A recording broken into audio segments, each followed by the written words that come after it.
रवा ढोकळा करण्यासाठी मी इथे 2 कप रवा घेणार आहे आणि चाळणीतून चाळून घेणार आहे। 1 कप गाळून झाला आहे, मी इथे दुसराही कप टाकते। रवा गाळून घ्यायचा आहे, त्यात बारीक आळे वगैरे असू शकते म्हणून मी नेहमी रवा गाळून घेते।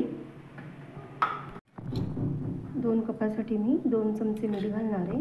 तुम्ही वाटीचं सुद्धा प्रमाण घेऊ शकता आणि मीठ हे तुम्ही तुमच्या आवडीप्रमाणे टाकायचे, चवीप्रमाणे टाकायचे आणि ते छान आता मिक्स करून घ्यायचे आपल्याला। आणि यात मी ताकाचा वापर करणार आहे।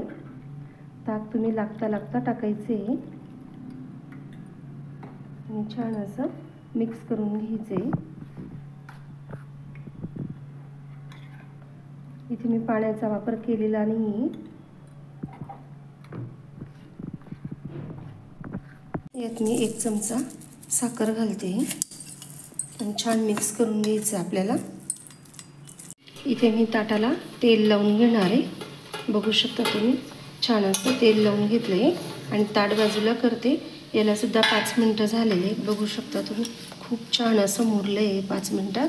त्यात आता आपल्याला सोडा टाकून घ्यायचा आहे। सोडा मी इथे जवळजवळ 1.5 चमचा घालणार आहे।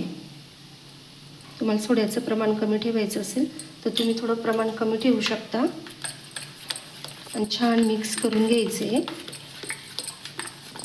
सोडा टाकल्यानंतर बघू शकता छान असे बबल्स आलेले आहेत आणि आता मी हे मिश्रण ताटामध्ये ओतून घेणार आहे। मी गॅसवर आधीच कढई ठेवली होती, त्यात पाणी टाकून ठेवलं होतं, स्टँड ठेवले बघू शकता। त्यात आता मी हे 10 मिनिटासाठी वाफेवर ठेवणार आहे आणि मस्त असं आपल्याला ताट झाकून घ्यायचे। 10 मिनिटं झाले, आता आपल्याला उघडून घ्यायचे ताट। 10 मिनिटात छान असा ढोकळा झालाय बघू शकता। तडक्यासाठी कढई गॅसवर ठेवली होती मी, त्यात मी 1 पळी तेल घालणार आहे। तडक्यासाठी सर्वात आधी मिरची घातली आहे, त्यात राई घालायची आणि कढीपत्ता घालायचा आणि छान असं राई तडतडली की आपल्याला ढोकळ्यावर टाकून घ्यायचे। छान होतं असं ढोकळ्यावर स्प्रेड करायचे आपल्याला फोडणी, बघू शकता तुम्ही।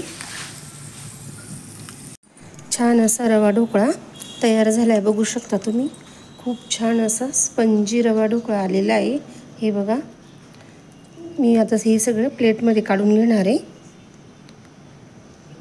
रवा ढोकळ्याची रेसिपी आवडल्यास लाईक करा, शेअर करा, सबस्क्राईब करा आणि तुम्हा सगळ्यांना थँक्यू।